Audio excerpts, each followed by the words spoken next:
A seguir, você assiste Jornal NT Sul. Participe de nossa programação. Acesse novotempo.com/NT Sul. No site, acesse o link Você Repórter. Preencha com seus dados e envie sua sugestão de reportagem ou pergunta para os nossos comentaristas. novotempo.com/NT Sul.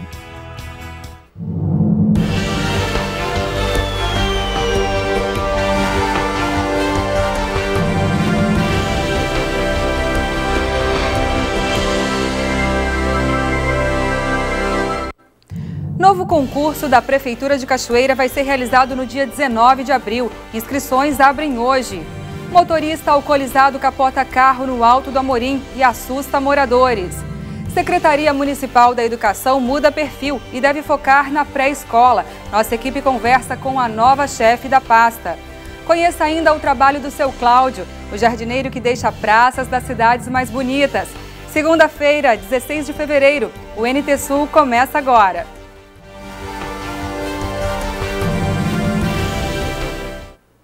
Olá, muito boa tarde. Começamos o NT Sul de hoje falando de transporte interdistrital em Cachoeira do Sul, que vai ter mudanças neste ano. Os contratos com as novas empresas de viação aguardam pela assinatura do prefeito Neirão Viegas. Veja na reportagem. A licitação já saiu, né, faz tempo já, dos transportes interdistritais. Os contratos já estão prontos, já estão confeccionados, né? Já estão na jurídica, está sendo analisado pela jurídica e vai ser assinado pela jurídica e pelo prefeito, depois vai ser liberado. As empresas que ganharam têm 60 dias para assumir depois da assinatura do contrato. Aí, nesse tempo, elas têm que se adequar ao molde do contrato, né? Enquanto não ocorre essa assinatura do contrato, essas linhas estão funcionando normalmente? Sim, hoje estão funcionando pelas empresas antigas. Das 20 linhas de transporte do município, 7 devem trocar a empresa responsável após a assinatura. Nessas mudanças, a empresa Nossa Senhora das Graças ganha 6 novas linhas e a outra fica sob responsabilidade da MA Fardim e Companhia Limitada. Quem obteve o menor valor da proposta vai fazer o transporte, né? Com a licitação, a empresa de transportes Nossa Senhora das Graças assume as linhas Cachoeira do Sul Sangafunda, Cachoeira do Sul Faxinal da Guardinha via Pertile, Cachoeira do Sul Faxinal da Guardinha via Tabuão, Cachoeira do Sul Água Morna, Cachoeira do Sul São Lourenço e Cachoeira do Sul Três Vendas. A 7ª mudança é com a linha Cachoeira do Sul Rincão dos Menezes. Até a assinatura, a empresa Gradã faz a extensão, mas a vencedora da licitação foi a empresa Fardim. A linha Cachoeira do Sul Botucaraí, via Alto dos Casimiros, mantém a empresa, mas ela amplia sua extensão. A Botucaraí foi feita uma extensão da ponte até a divisa de Rio Pardo, vai aumentar uns de 10 a 12 quilômetros. Antes ia até a ponte do rio ali do Botucaraí, agora vai ir até a divisa do município de Rio Pardo, né? E no município nós ainda temos locais que não tem o ônibus transporte. Quais são esses locais? Transporte tem 2 linhas que a gente está fazendo um projeto básico para a implantação, para licitar, né? Que seria Cachoeira do Sul Serrilhada e Cachoeira do Sul divisa São Cepé. Essas 2 vai ser feito um projeto básico para fazer a licitação dessas 2 linhas que hoje não existem, né? A gente tem que dar o direito de ir e vir das pessoas, né? Então a gente tem que abrir licitação para proporcionar o transporte para a população, né? Aldonei, qual a autoavaliação das empresas que hoje estão atuando no município quanto ao trabalho delas? O trabalho delas é bom, regular, é bom. Prestam um serviço bom. A única coisa que peca um pouco é a idade dos veículos, poderia ser melhor. Os horários, todos definidos pela prefeitura, eles fazem hoje, né? É praticamente bom o serviço deles, né? Vamos agora ao nosso quadro de literatura com Yuri Hatzek.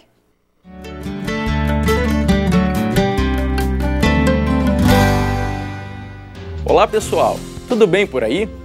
A dica de leitura de hoje é direcionada para aquelas pessoas que se interessam por história, mais especificamente sobre a história da Segunda Guerra Mundial. O livro O Homem que Venceu Auschwitz, publicado em 2011 por Denis Avey, e com a ajuda do repórter Rob Brumby, é um relato autobiográfico de Denis Avey, que durante a Segunda Guerra Mundial era um soldado britânico. O autor trabalhava em um campo de prisioneiros da guerra, próximo a uma rede de campos de concentração de judeus. Essa rede se chamava Auschwitz e era localizada ao sul da Polônia, que na época era dominada pela Alemanha nazista e representou o maior símbolo do Holocausto. Denis Avey, que já tinha ouvido falar sobre campos de extermínio construídos pelo governo de Hitler, decidiu se infiltrar em Auschwitz no verão de 1944, para testemunhar o que ele podia. Ele raspou a cabeça e conseguiu a façanha de trocar de lugar com um prisioneiro judeu. Para manter a sua sobrevivência, ele conseguiu reproduzir a expressão de fraqueza dos prisioneiros, sua forma de andar e seu sotaque. Por quase 60 anos, Avey não se sentiu preparado para dividir e nem relatar as suas experiências do passado. Sua vida seguiu em frente. Ele se casou, teve filhos, mas sofreu um transtorno de estresse pós-traumático que só lhe permitiu revelar a sua aventura com 91 anos de idade. O livro é intenso e penetrante. É ideal para quem deseja se aprofundar na Segunda Guerra Mundial, sob a perspectiva de quem vivenciou e sobreviveu a esses episódios marcantes da história da humanidade. O relato de Avey, muito bem expressado na ótica do repórter Rob Brumby, demonstram todos os medos, dores e laços de amizade, e evidenciam as atitudes de um homem determinado e corajoso, que sofreu com o sofrimento dos judeus e lutou pela sobrevivência com eles. É um relato emocionante, que traz uma mensagem de esperança. Eu recomendo essa leitura para quem tem interesse em conhecer mais a fundo o funcionamento dos campos de concentração durante a Segunda Guerra Mundial, e para aqueles que gostam de receber uma mensagem de solidariedade e força de vontade que pode mudar o curso da história de cada um. Então, uma ótima leitura e até a próxima!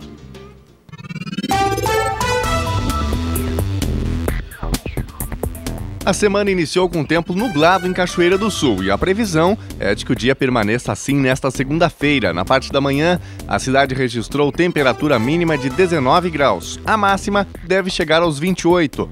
Para terça-feira, o tempo segue a tendência desta segunda e Cachoeira deve ter sol com algumas nuvens. Não chove, mínima de 20 graus e máxima de 29. Na quarta-feira, o tempo segue nublado, mas esquenta um pouquinho mais. A mínima fica em 21 graus e a máxima chega aos 34. Vamos agora ao mapa para ver como fica o clima em todo o Rio Grande do Sul nesta segunda-feira. O dia tem tempo parcialmente nublado, com possibilidade de chuva em áreas isoladas nas regiões leste e norte do estado gaúcho. As mínimas ficam em torno dos 13 graus no amanhecer, enquanto as máximas devem chegar aos 32 no período da tarde. Em Porto Alegre, o sol aparece entre nuvens e há chance de instabilidade durante a tarde. Vamos agora às temperaturas máximas previstas para hoje. Em Pelotas, no sul do estado, máxima de 27 graus. Para a capital, Porto Alegre, máxima de 28. Em Passo Fundo, 28. Em Santa Maria, 29 e 30 graus em Uruguaiana. No litoral norte, em Tramandaí e Capão da Canoa, 29 graus. Veja depois do intervalo. Motorista alcoolizado capota carro no Alto do Amorim, em Cachoeira. Nomes mais simples voltam a fazer sucesso na cidade. Saiba quais foram os nomes mais usados em 2014. E ainda, há quem diga que o glúten pode ser considerado o grande vilão da alimentação. Será mesmo? É daqui a pouquinho, depois do intervalo.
inteligente, livre, singular, vivo, criativo, amoroso, cuidadoso. Você, a imagem e semelhança de Deus.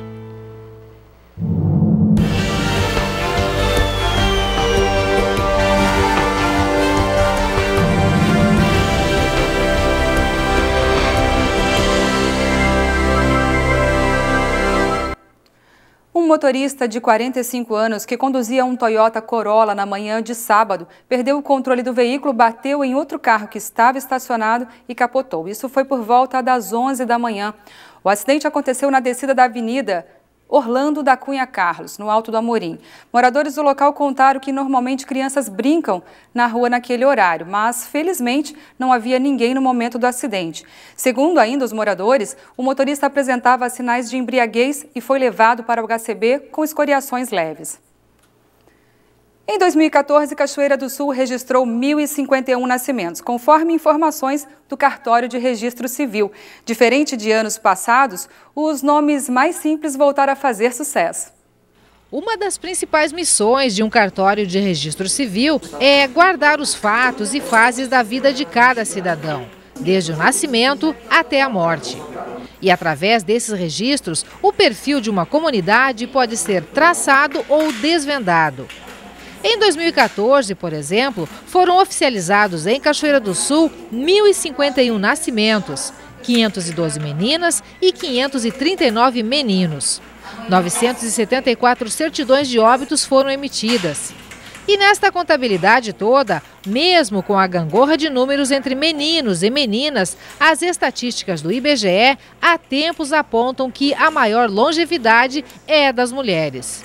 Eu acho que dá para citar vários fatores aí, desde a violência, que é mais comum, violência juvenil, vamos dizer assim, mais comum entre homens, o trânsito, os homens morrem mais no trânsito que as mulheres. Acredito que também os trabalhos, normalmente os trabalhos mais perigosos, aqueles que impõem mais risco de vida à vida, são os homens que desempenham, e, enfim, muita gente morre no trabalho. E também de velhice, de doença, a gente verifica que as mulheres normalmente são mais longevas. Este ano 2014, nós percebemos 4 pessoas morreram acima dos 100 anos. As 4 pessoas são do sexo feminino. Ou seja, nenhum homem chegou em 2014, nenhum homem morreu em 2014 com mais de 100 anos.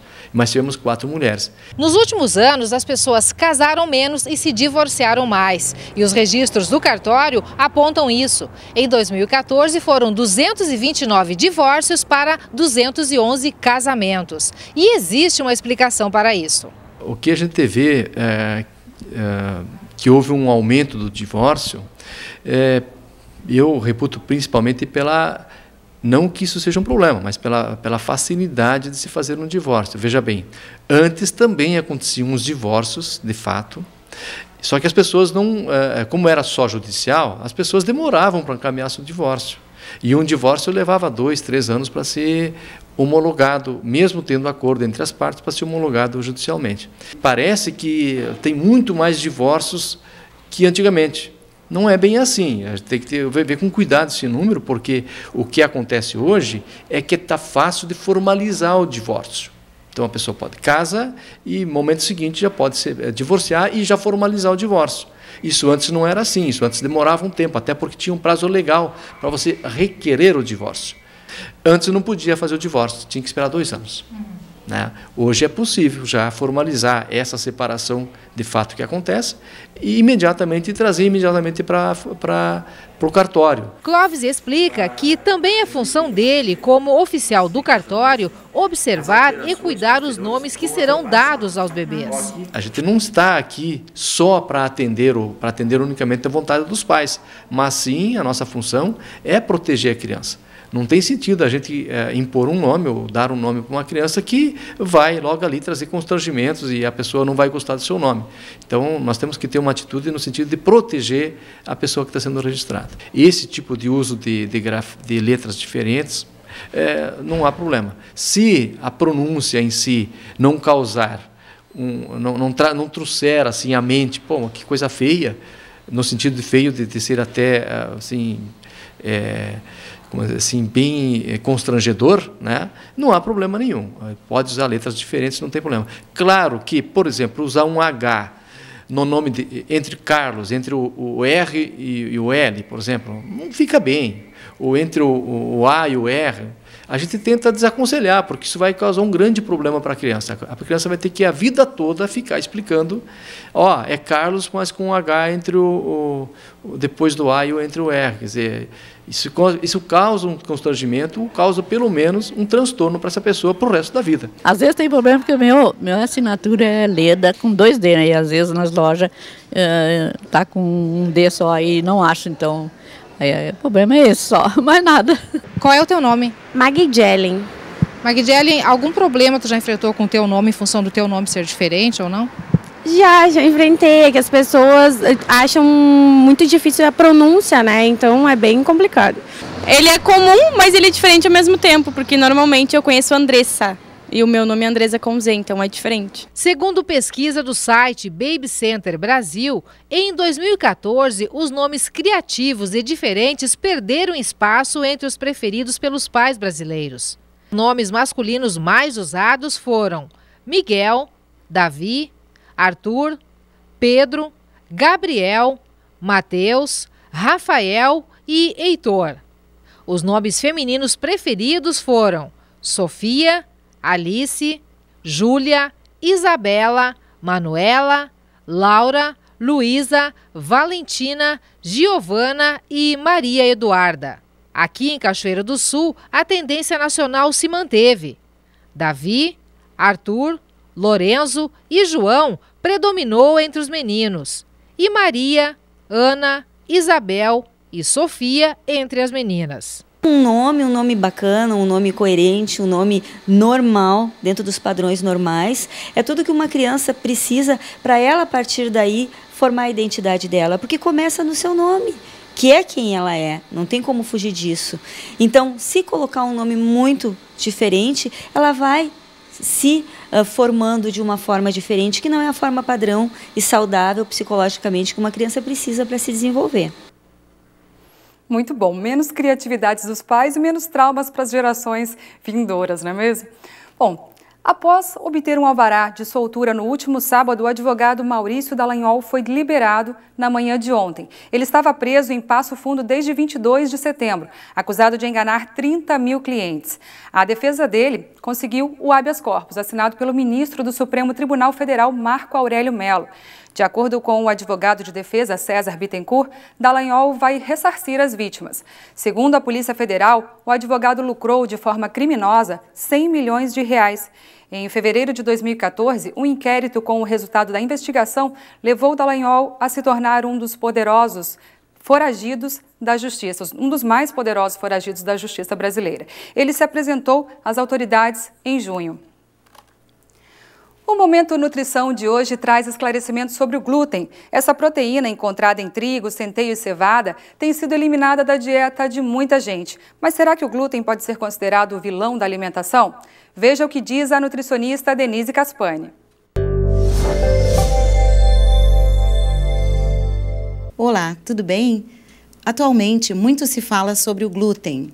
Essa substância tornou-se vilã das dietas de emagrecimento e da boa forma. Mas pode não ser uma boa solução para eliminar os quilinhos a mais. Não existem estudos que confirmem benefícios da retirada do glúten por indivíduos que não apresentem sensibilidade a ele. Uma dieta sem glúten não é mais saudável que uma dieta em que há presença de produtos com glúten. O sucesso do emagrecimento vai depender de todo o contexto alimentar. Deve-se, sim, priorizar a variedade na alimentação a fim de se conseguir ingerir quantidades ideais de todos os nutrientes. O glúten é uma proteína vegetal presente no trigo, aveia, centeio, cevada, malte e em todos os produtos que utilizam um desses ingredientes em seu preparo, como é o caso de bolos, pães, pizza e bebidas fermentadas. Quem emagrece retirando o glúten da alimentação não está emagrecendo pela exclusão dessa proteína, mas sim porque o consumo de calorias está menor. As pessoas que se beneficiam da exclusão do glúten na alimentação são as que têm, de fato, alergia ou intolerância. A sensibilidade ao glúten pode ser dividida em celíaca e não celíaca. Como saber? A identificação das duas formas requer a realização de alguns exames. Para o diagnóstico de doença celíaca, é feita a biópsia intestinal. Já o diagnóstico de sensibilidade ao glúten não celíaca é realizado por exclusão. Quando a biópsia é negativa, mas existe melhora de sintomas pelo paciente ao realizar uma dieta sem glúten. Os sintomas mais comuns da doença celíaca e intolerância ao glúten são dor abdominal, flatulência, diarreia ou constipação. Também podem surgir sintomas extraintestinais. Os mais comuns são fadiga, erupções cutâneas, dor de cabeça, dificuldade de concentração, depressão e dores articulares. Os celíacos e intolerantes ao glúten precisam retirar o glúten da sua alimentação e substituí-lo por alimentos sem essa proteína: arroz, farinha de arroz, milho, farinha de milho, fubá, amido de milho, batata e fécula de batata, mandioca, farinha de mandioca, polvilho azedo, polvilho doce. São excelentes substitutos para os derivados do trigo. Em pessoas que não têm intolerância ao glúten, a ingestão não causará dano algum ao organismo, pois será digerido e absorvido normalmente. Fica o alerta: para emagrecer de forma saudável e duradoura, o melhor caminho é aliar dieta equilibrada à prática regular de exercícios físicos. No próximo programa, falaremos sobre a intolerância à lactose. Tenha uma boa tarde e até a semana que vem. Darcy. Obrigada, Denise. Até semana que vem. Veja a seguir: novo concurso da Prefeitura de Cachoeira vai ser realizado no dia 19 de abril. Inscrições estão abertas. Secretaria Municipal da Educação muda perfil e deve focar na pré-escola. Nossa equipe conversa com a nova chefe da pasta daqui a pouquinho. Conheça ainda o trabalho do seu Cláudio, o jardineiro que deixa praças da cidade bem mais bonitas. A gente volta já!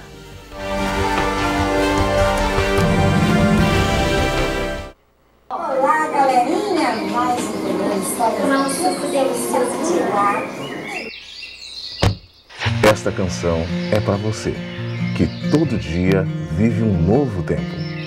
Nasce um novo dia, o sol se levantou, na sua companhia eu sinto mais o amor. Um dia de uma longa história que me conquistou. Um tempo novo nasce com o tempo que passou. Nasce um novo dia, o sol se levantou, na sua companhia eu sinto mais o amor. Um dia de uma longa história que me conquistou. Um tempo novo nasce com o tempo que passou. Passa o tempo, passa a história, fica em sintonia, dando a vida um novo tempo a cada novo dia. Passa o tempo, passa a história, fica em sintonia, dando a vida um novo tempo a cada novo dia.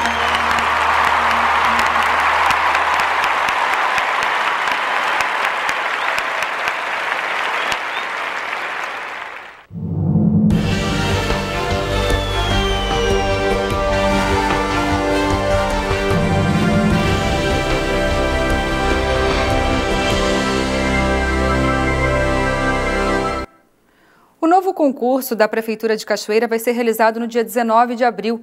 A Objetiva Concursos, empresa responsável pelo processo, publica hoje o edital em seu site. As inscrições também começam hoje e seguem até o dia 15 de março. Os inscritos no concurso realizado em novembro que não pediram ressarcimento estarão automaticamente inscritos nesta nova prova. O pedido de ressarcimento ainda pode ser feito até o dia 11 de março.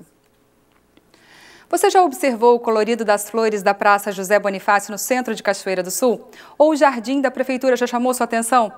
Todas as plantas foram cuidadosamente escolhidas por um trabalhador aqui da cidade. Conheça o trabalho do Cláudio, por uma cachoeira mais colorida. Cláudio Vargas Teixeira assumiu a responsabilidade de cuidar das flores da Bonifácio, das plantas em frente ao gabinete e a Feira Livre Municipal, e também alguns canteiros na Praça da Matriz. Aqui na José Bonifácio, eu comecei dia 27 de abril do ano passado a fazer as primeiras limpezas, que eu tirei os boldos que tinha aqui, fiz as podas nos pingos de ouro. O gosto dele pelas plantas é de anos e nesse tempo muitas foram as experiências com diversas espécies. Na casa dos meus pais lá fora, que eles moram para fora, a gente tem desde erva mate, tem algum pé de café, tem manga, tem jaca. Por exemplo, quando eu morava em Santa Cruz, uma época eu trabalhei numa empresa lá, uma fumageira, eu sempre trazia, quando eu vinha, eu trazia algumas mudas para plantar na propriedade do meu pai. Então eu ia nas floriculturas procurar, eu procurava coisa mais do norte, elas, não, mas aqui não é essa região que o senhor procura, essas coisas não tem aqui, que aqui nós só temos essas coisas aqui do sul. Digo, não, eu também sou daqui, mas só que eu queria procurar sempre planta mais exótica, porque o que já tinha na propriedade, para mim, a gente ia mantendo, mas sempre buscando conhecer plantas diferentes. Para ornamentar os espaços, além das mudas feitas por ele, doações de floriculturas do município o ajudam a preencher todos os canteiros. Eu comecei a trabalhar ali mais no Chateau d'Eau, na outra parte, depois aí foi falado que eu assumisse ali mais perto do gabinete. Mas uma floricultura aqui perto, ela começou a me dar mudas de roseira, e aí eu tenho lá, perto do gabinete, tem bastante rosas lá. Aquelas mudas, só 2 que foram compradas, mas todas foi presente, todas as roseiras. O senhor ganha mudas e também distribui mudas aqui na praça? Sim, porque as mudas das que aumenta bastante aqui, eu sempre dou para as pessoas, inclusive gente de Cerro Branco. Os cachoeirenses fazem um troca-troca de flores e plantas. Essa senhora conheceu o trabalho do Cláudio através de uma amiga. Eu falei para ela esses dias que eu tinha muita muda lá de malvão, margarida, sabe? E eu digo ela assim, não, mas tu liga que ele busca. Eu digo, então tá, agora hoje eu falei com ele aqui, deu na... Agora quando eu mudar as florzinhas eu já chamo ele. O desbaste é feito quando as plantas ficam muito grandes e começam a tapar as menores espécies. É que elas estavam muito altas, estava deitando. Aí eu tiro e já uso para adubo. Por exemplo, não boto em cima das plantas que eu quero manter. E quanto à poda, ele revela o segredo utilizado. Quando é uma planta que eu quero que ela se crie bastante, eu faço na crescente, corto as pontinhas para ela se criar. Depois, quando eu quero que ela floresça bastante, eu faço na nova, estimulo ela a florescer. E quando é uma planta que ela já está meio em tamanho estabilizado, que eu não estou interessado que ela continue crescendo bastante, aí eu faço no primeiro dia da minguante para ela não crescer, para ela ficar um tempo parada.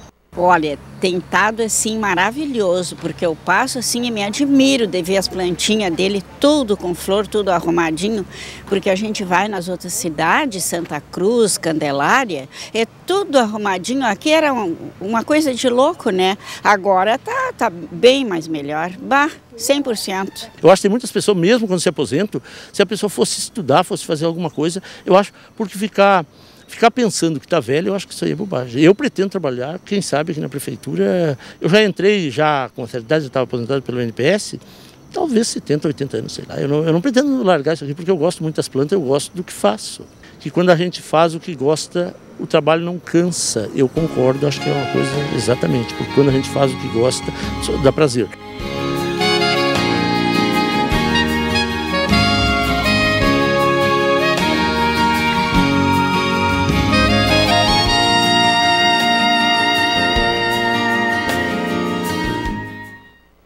Que lindo! Parabéns, seu Cláudio. Que a sua dedicação na construção de uma cachoeira mais bela possa motivar todos nós. Parabéns! A construção civil é um dos setores brasileiros que está no centro das atenções. A expansão do crédito imobiliário, o aumento dos investimentos e o déficit habitacional no país são os responsáveis por este crescimento. O Serviço Empresarial de Assessoria e Consultoria de Cachoeira, SEAC, está com inscrições abertas para o curso técnico em edificações. Veja no quadro Futuro Agora.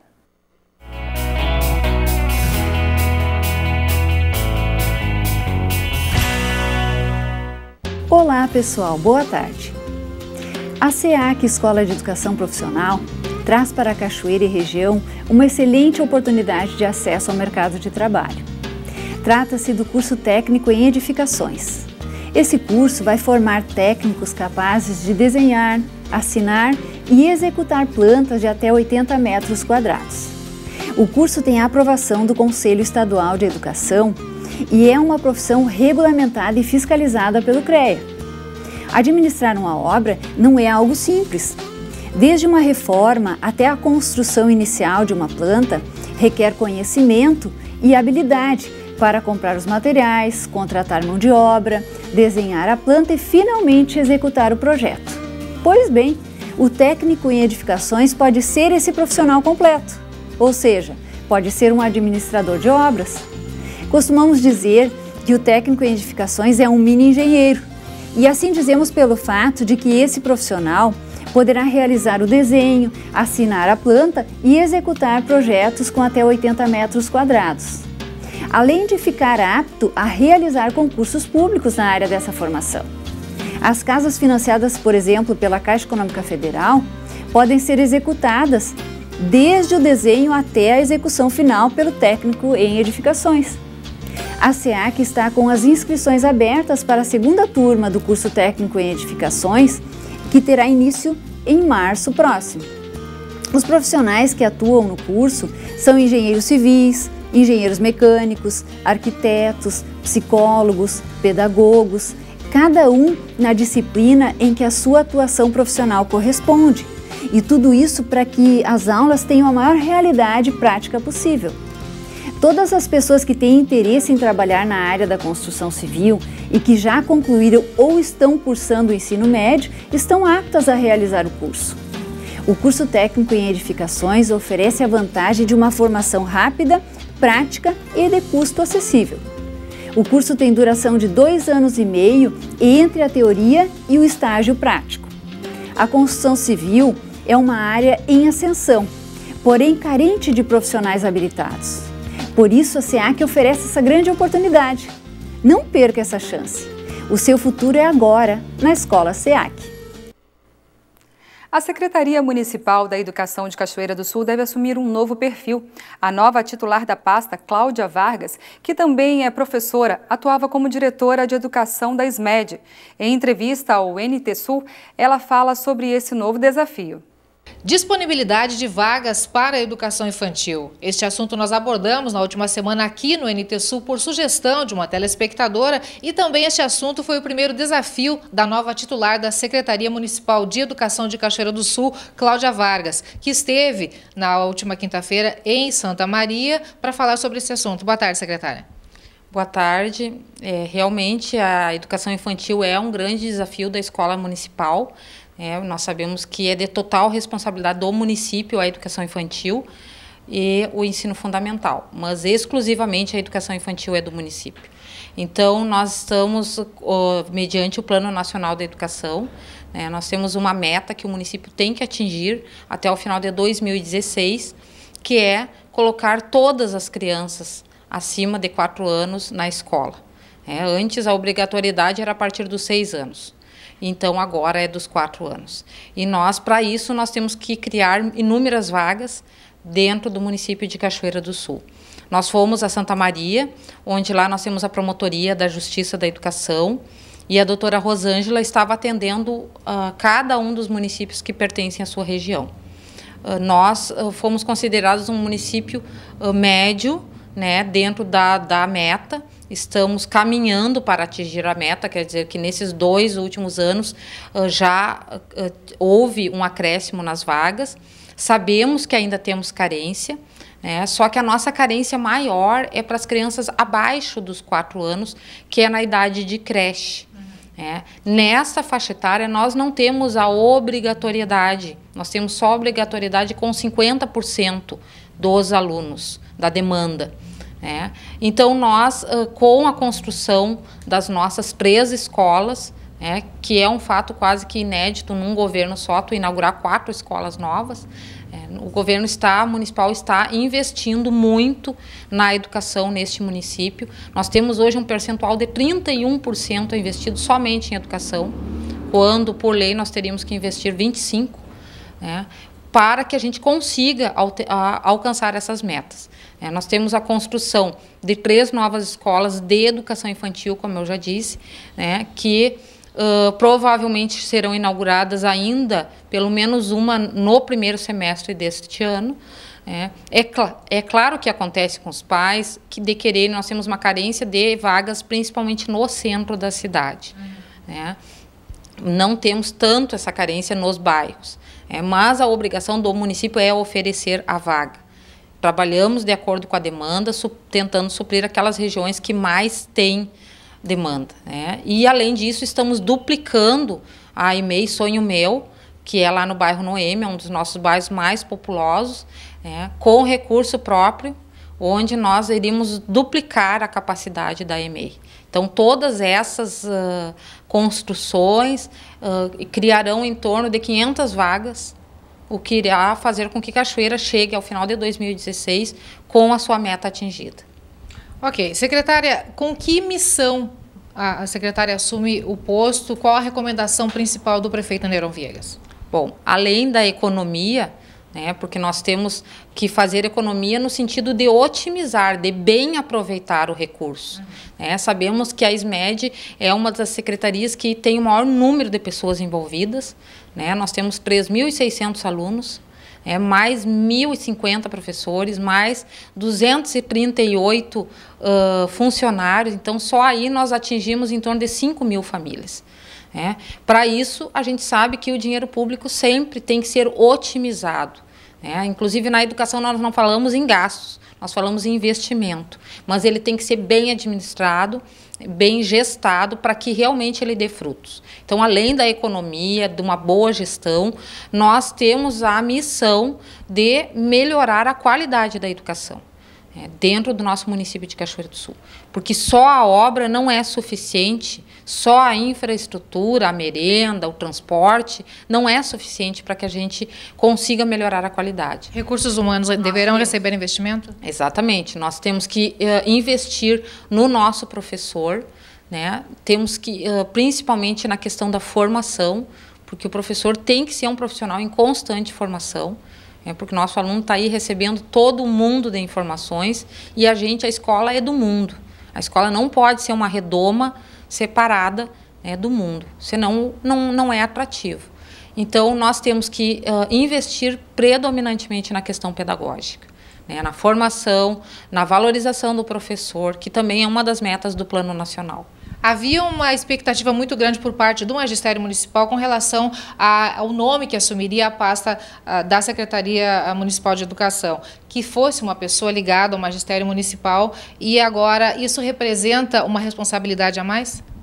Sim, isso representa uma grande responsabilidade, porque eu, inclusive, na rádio hoje eu disse que eu não quero ser chamada de secretária, eu quero continuar sendo chamada de professora Cláudia, porque é isso que eu sou.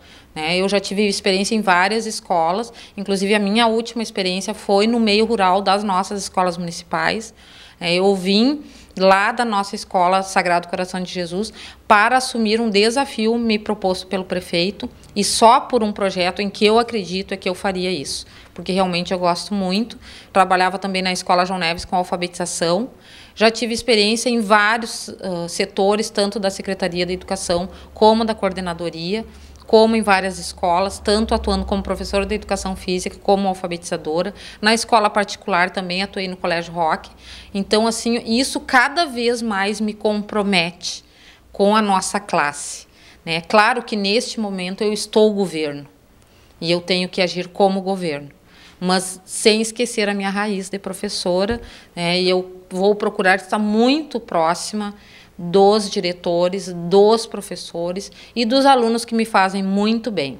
Então, eu sempre tenho deixado como mensagem nesse primeiro dia, que é um dia 13, sexta-feira, para mim isso também é significativo, dizer que a minha agenda, o meu telefone sempre estará aberto para os diretores, porque nós só faremos uma boa gestão se isso chegar lá na ponta, se chegar lá no aluno, que é o nosso foco principal. Eu digo para os colegas que nós só temos emprego porque nós temos alunos. Então, nós temos que valorizar isso.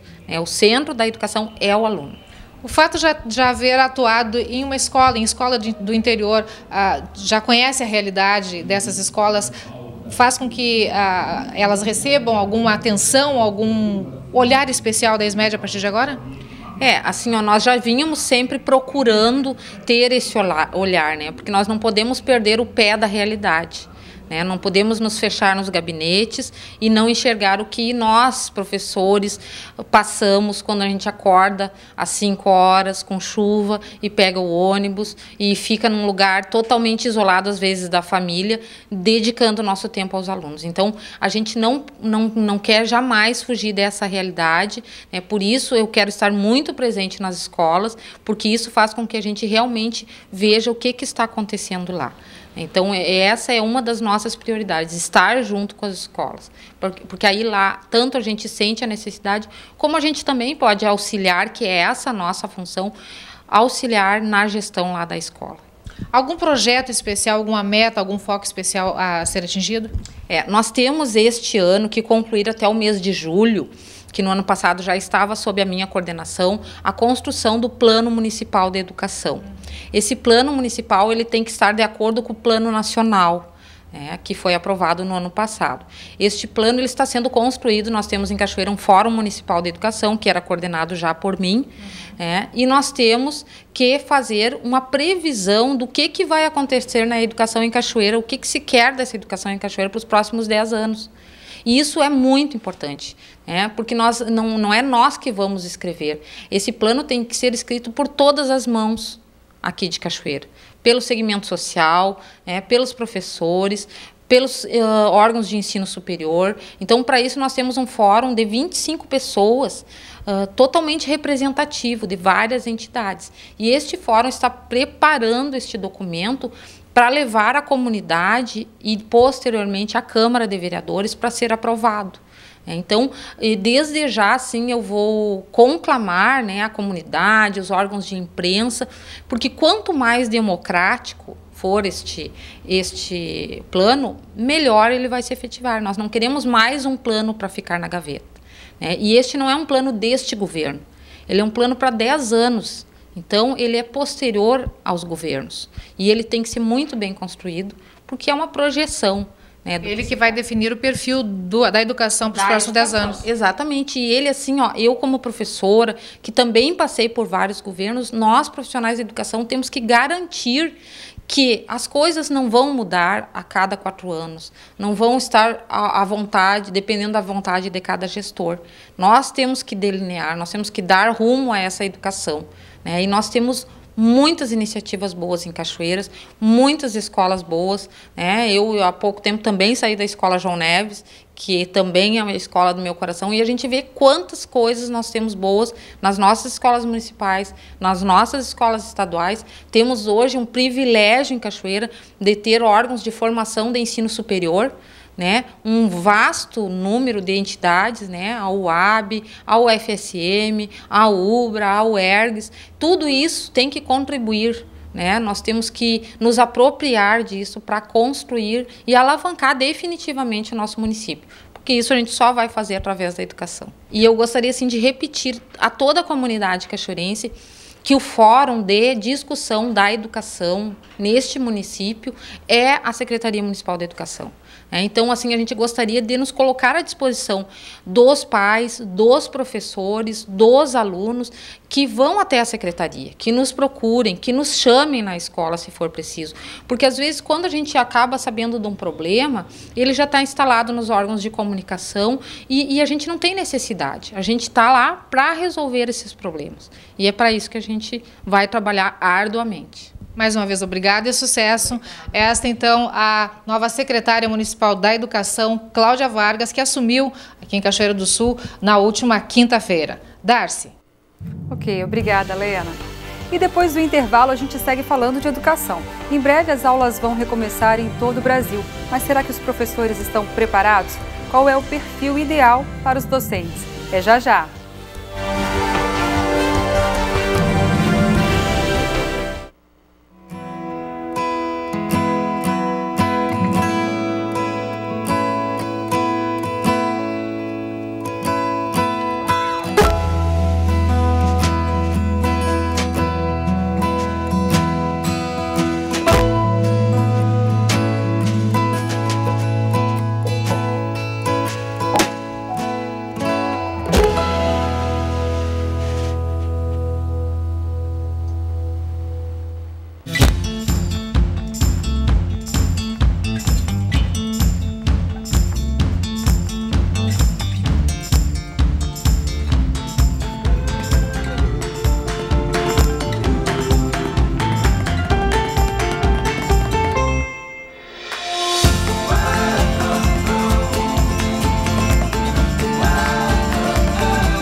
Participe de nossa programação. Acesse novotempo.com/NTSul. No site, acesse o link Você Repórter.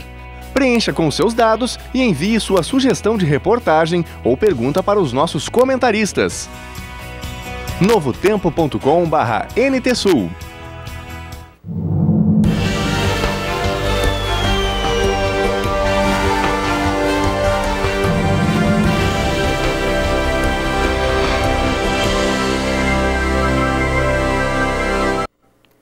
Há mais de 25 anos, o professor doutor Júlio Furtado faz um trabalho de consultoria e de formação de professores em todo o Brasil. Ele esteve em Cachoeira participando do Seminário Internacional de Educação. Júlio abordou o novo papel dos docentes. Veja a entrevista.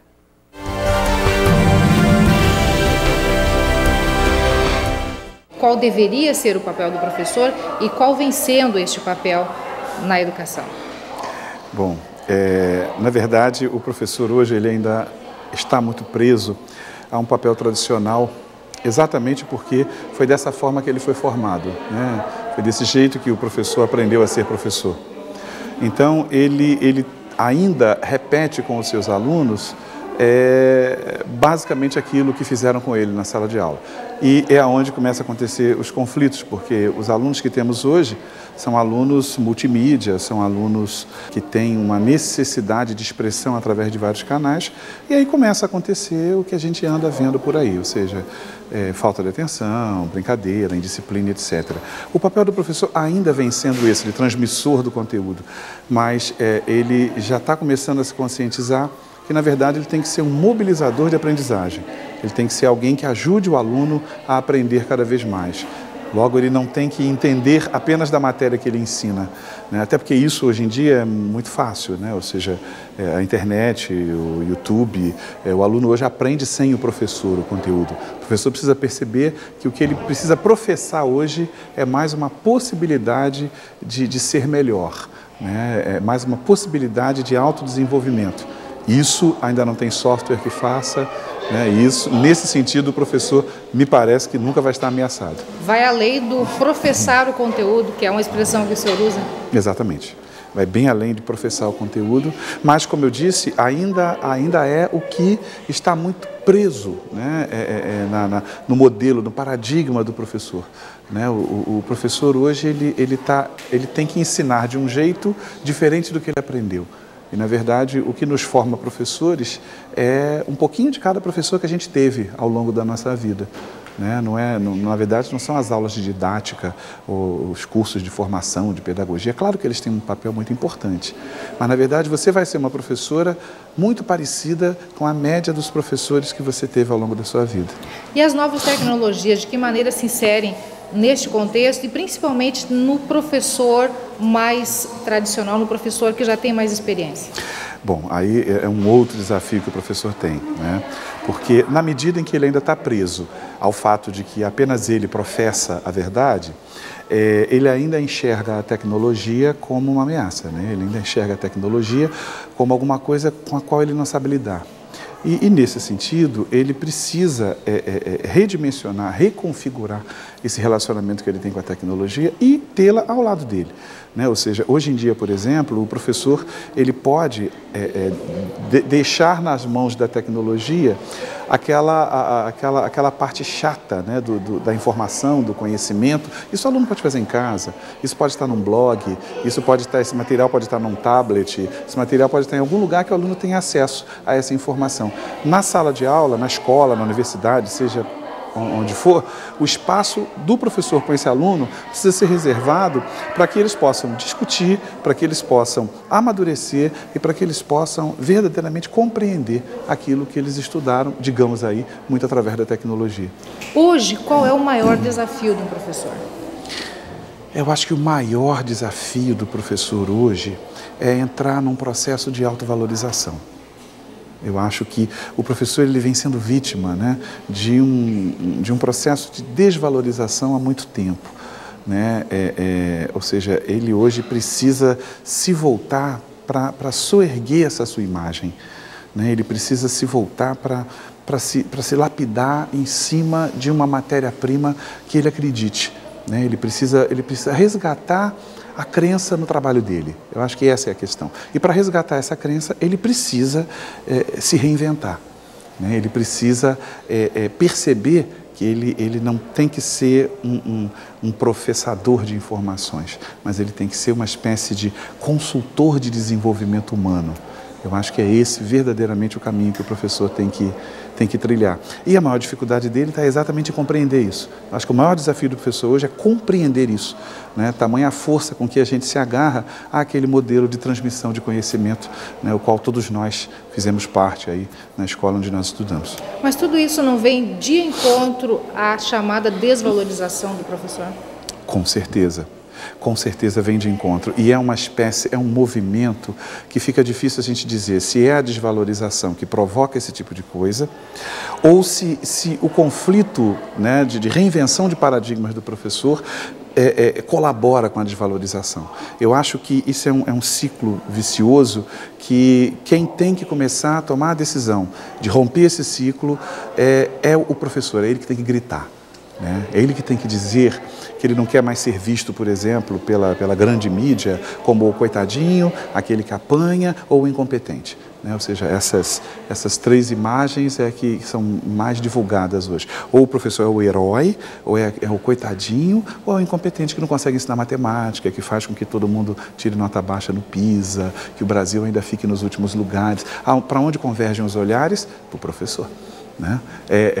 Outra ideia é o professor vítima da violência, que também é muito divulgada, né? Coitadinho, está apanhando, está com molho roxo, ele não merece isso, né? Eu ouço muitas pessoas falarem, não sei como é que as pessoas conseguem ser professor ainda hoje, coitada dessa categoria. Então, o coitadinho. E a terceira imagem é o professor herói, né? A professora que acorda 2 horas da manhã, né? Que apronta a merenda dos seus alunos, que atravessa o rio, ela mesma remando a sua canoa, né? Que ela chega cedo na escola, limpa a escola e está lá às 7 horas da manhã, impecável, recebendo os seus alunos com um sorriso nos lábios. Ou seja, me parece que dessas três opções, onde é que está o professor normal?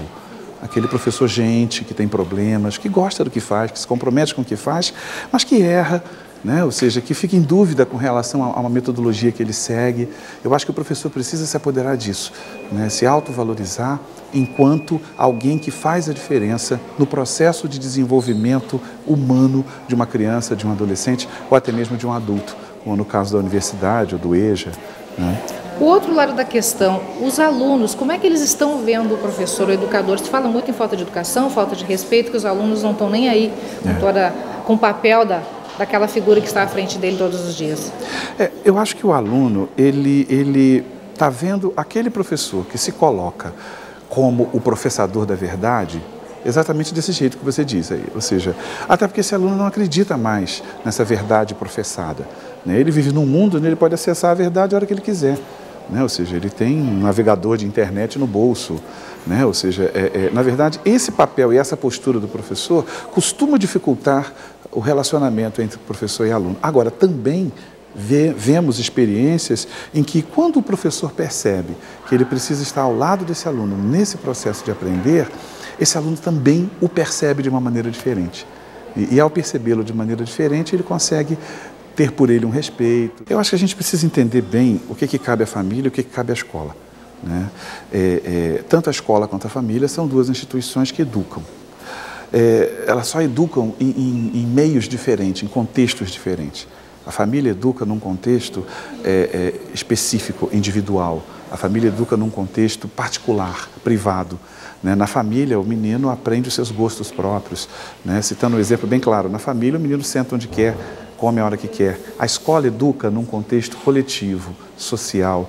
Tem uma frase que eu gosto muito que diz assim: a escola é o útero da sociedade. Olha que coisa forte, né? A escola dá a luz ao cidadão.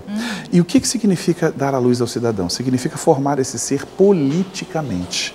Por mais contraditório que pareça, a essência do significado da palavra político significa aquele que se preocupa com o que é de todos, né? Político é aquele que se preocupa com o coletivo.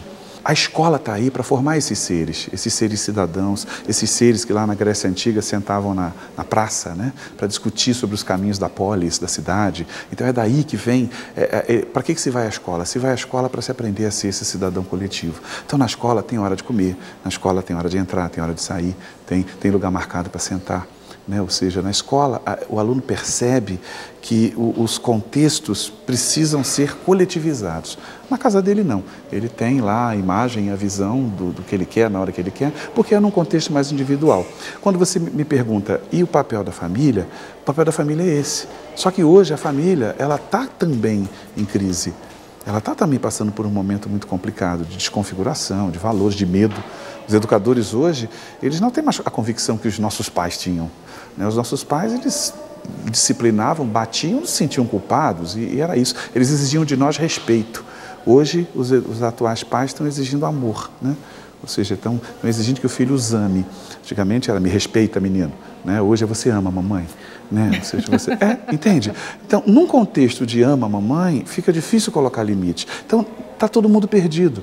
E eu acho que eu percebo a escola como um lugar onde essa família também pode arranjar auxílio, pode encontrar auxílio.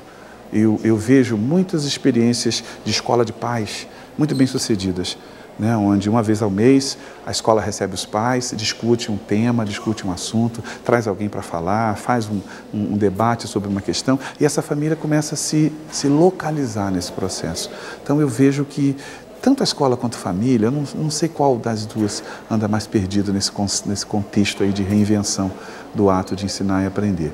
Mas acho que os papéis delas precisam ficar claros. E cabe à escola mostrar para a família qual é o seu verdadeiro papel.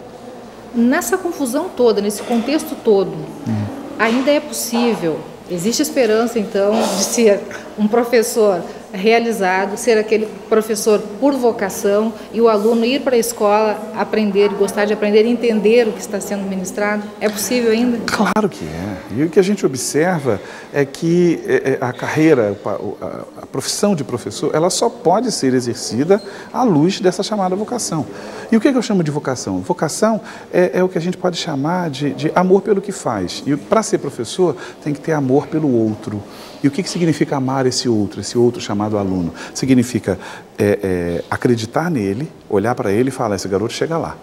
Respeitá-lo, né? Ou seja, esse menino, ele vem de uma comunidade, ele vem de um lugar e ele realmente ele é como é, mas ele não é como é para me ofender, ele é como é porque ele foi feito assim. E, em terceiro lugar, torcer por ele. Se eu para ser professor, eu tenho que acreditar, eu tenho que respeitar e eu tenho que torcer pelo aluno. A soma dessas três ações chama-se amar o aluno. Ou seja, eu não consigo educar ninguém se eu não acredito, respeito e torço. Então isso é pré-requisito. Né? Eu não posso ter um professor que não acredite, respeite e torça pelo aluno. Logo, eu não posso ter a educação sem isso que a gente está chamando aqui de amor. O grande Paulo Freire já dizia, é impossível educar se não for a partir da esperança. Quando se perde a esperança, se perde a possibilidade de educar. Quando você diz assim, eu desisti daquele menino, não tem mais condição de você educá-lo. Você desistiu dele, você não tem mais esperança. E respondendo mais especificamente a sua pergunta, eu ainda consigo ver, andando aí pelo Brasil afora, muitos exemplos dessa crença no ser humano. Estou vindo há pouco tempo do sertão da Bahia e vi experiências maravilhosas lá, né? Ou seja, de reconstrução de vidas, reconstrução de autoconceitos. Então, pode estar certa que a educação está num momento crucial, né, para reinventar essas suas relações. Obrigado pela sua participação, pela sua entrevista. Obrigado a vocês. Muito bom. É o bom e o velho amor nutrindo as nossas relações e fazendo com que as coisas deem mais certo na nossa vida, não é mesmo? Chegamos ao fim do NT Sul desta segunda-feira. Outras informações em nossa programação e em novotempo.com/NT Sul. Uma ótima tarde para você e até amanhã. Tchau!